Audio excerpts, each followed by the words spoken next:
Hello to everyone. आज हम लोग जो है कक्षा 9 का बहुपद नामक पाठ एक है उसके बारे में पढ़ेंगे और उसका परिचय है।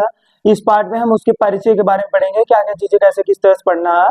तो यहाँ पे पहला जो टॉपिक है हमारा वो है चर।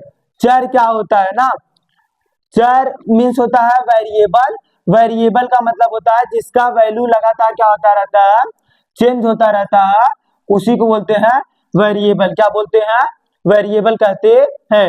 जितने आपके अल्फाबेट्स हैं A B C D F G जितने भी हैं जेड तक, वो सब क्या होते हैं, चर होते हैं अर्थात वेरिएबल होते हैं। जैसे यहाँ पे लिखा है 3x, तो ए जो x है वो क्या है, वेरिएबल है। क्या है, वेरिएबल अर्थात चर है। क्या है, चर है। अब यहाँ समझिए दूसरा जो हेडिंग है वो है अचर। क्या है, अचर अर्थात नॉन वेरिएबल है, इसका मान बदलता नहीं। जैसे यहाँ पे जो 3 है वो क्या है, फिक्स वैल्यू है अर्थात ये क्या है, अचर है। क्या है, अचर अर्थात नॉन वेरिएबल है, इसका मान बदलता नहीं है, ये क्या है, अचर है। अर्थात जितनी भी संख्याएं होती हैं वो संख्याएं क्या होती हैं, अचर होती हैं, और जितने आपके एबीसीडी अल्फाबेट्स होते हैं वो क्या होते हैं, चर होते हैं। अब आपको पढ़ना है बीजी व्यंजक क्या होता है और बहुपद क्या होता है, इन दोनों बात को आपको पढ़ना है। तो जो बीजी व्यंजक होता है उसमें चर होगा और अचर होगा, उनका जोड़ या गुणा जो भी रहेगा वही दिया रहेगा, वही क्या होता है, बीजी व्यंजक होता है। बहुपद में भी आपके पास क्या रहेगा, चर रहेगा और अचर रहेगा, उनका जोड़ घटाना या गुणा भाग रहेगा। यानी जो अलजेब्रिक एक्सप्रेशन है उसमें वेरिएबल और नॉन वेरिएबल रहेंगे, पॉलिनोमियल में भी वेरिएबल और नॉन वेरिएबल रहेंगे। लेकिन यहाँ सिचुएशन है कि जो बीजी व्यंजक होता है, अलजेब्रिक एक्सप्रेशन होता है, उसका जो पावर होता है वो निगेटिव इंटीजर हो सकता है। यानी जो घात पूर्णांक होता है बीजी व्यंजक का वो जो है ऋणात्मक हो सकता है, घात ऋणात्मक पूर्णांक जो है हो सकता है। जैसे यहाँ पे देखिए x के पावर -1 ए बीजी व्यंजक हो सकता है, ए 1/x है, ऊपर जाएगा x -1 हो जाएगा, ए बीजी व्यंजक हो सकता है। x के पावर -1/2 है, ए भी बीजी व्यंजक हो सकता है। x के पावर ऊपर आएगा x माइनस हो जाएगा 1, ए बीजी व्यंजक है। और यहाँ पे इसको तोड़ेंगे x पावर 1/2 हो जाएगा जो कि एक माइनस टर्म आएगा, ए भी बीजी व्यंजक हो सकता है। यहाँ पर इसको भी तोड़ेंगे तो बीजी व्यंजक एक हो सकते हैं, क्योंकि इनके जो घात है वो ऋणात्मक पूर्णांक हो सकते हैं बीजी व्यंजक में। लेकिन जो आपका बहुपद होता है उस बहुपद में अगर उसके घात माइनस आ गए या 1/2 आ गया है या रूट में नंबर लिखा गया है या 1/x है तो ऊपर जाएगा माइनस हो जाएगा, तो अगर घात ऋणात्मक पूर्णांक होता है, पावर निगेटिव इंटीजर होता है, तो वह पॉलिनोमियल अर्थात बहुपद नहीं होगा। अगर घात जो है माइनस में है या नंबर करड़ी में दिया गया है तो वह बीजी व्यंजक हो सकता है। लेकिन अगर करड़ी में दिया है जो आपका x है या जो भी वेरिएबल या चर है, अगर वो करड़ी में दिए गए हैं या बटे के रूप में दिए गए हैं या 1/2 है या माइनस है तो वह बहुपद नहीं होगा। यहाँ आप देख पा रहे हैं x के पावर 2 है प्लस 4x है, यहाँ पर एक घात प्लस में है, ये जो है क्या है, बहुपद है। क्या है, बहुपद है। लेकिन अगर इस तरह से 1/x + 4 है तो यह बहुपद नहीं है, क्योंकि ये x ऊपर जाएगा तो माइनस हो जाएगा।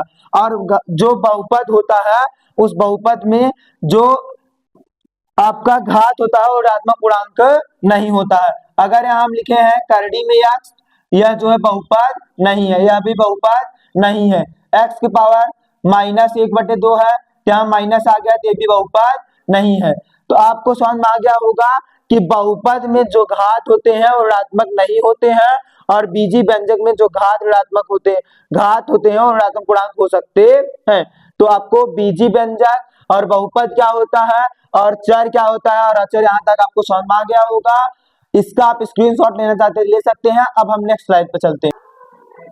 अब हम लोग जो है अनेक प्रकार के बहुपद होते हैं उनके बारे में पढ़ते हैं। रैखिक बहुपद क्या होता है, यहाँ पे आप देख पा रहे हैं x + 5 लिखा है, तो इस x के ऊपर कितने घात हैं, कितना पावर है, यहाँ कुछ नहीं दिख रहा, मतलब 1 है। जैसे हम एक इंसान है, जैसे मान लो एक लड़का है ना, चिंकू नाम है उसका, हम चिंकू कह रहे हैं, चिंकू का एक चिंकू कहे या चिंकू कहे, एक ही मतलब है।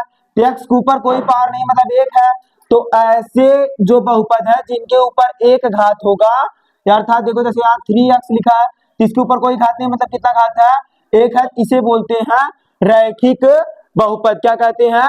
रैखिक बहुपद। आप यहाँ समझिए, यहाँ लिखा है x² प्लस 4x प्लस 3 लिखा है, तो इसके ऊपर दो घात है, तब इसे क्या बोलेंगे? द्विघात बहुपद। और अगर यहाँ है 3x के पावर 3 प्लस 4x प्लस 5, तो इसके पावर कितना है? 3 है, तो इसे क्या बोलेंगे? त्रिघात बहुपद कहेंगे। अब देखिए एक पदी बहुपद क्या आता है, यहाँ पे लिखा है 3x² एक पद हुआ, या जो है ऐसे लिखा है 4x, तो इसमें कितने पद है? इसके केवल एक ही है, तो इसे क्या बोलेंगे? एक पदी। यहाँ देखिए 3x² प्लस 4x कितने पद हुए? एक यहाँ और एक यहाँ, दो पद हो गए, तो इसे क्या बोलेंगे? द्विपदी। यहाँ से हो सकता है 3x प्लस 4 कितने पद हुए? दो पद हुए, तो इसे क्या बोलेंगे? द्विपदी। यहाँ देखिए 3x² प्लस 4x प्लस 5 कितने पद हुए? 1 2 और 3, तीन पद हुए, तो क्या हुआ? त्रिपद बहुपद हुआ। क्या हुआ? त्रिपद बहुपद हुआ। तो जब एक पद होगा तो एक पदी, और दो पद होंगे तो दो पदी, और तीन पद होगा तो त्रिपदी बहुपद होगा।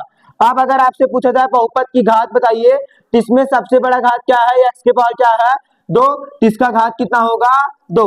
और इसमें देखिए इस बहुपद की सबसे बड़ी घात क्या है? x की पावर क्या है? 5, इसका घात कितना होगा? 5 होगा। और इसका घात कितना होगा? कुछ नहीं दिया, मतलब इसके ऊपर कितना घात है? 1, तो इसके घात कितना हुआ? 1। आई होप आपको ये समझ में आ गया होगा। आप स्क्रीनशॉट लेना चाहते तो ले सकते हैं।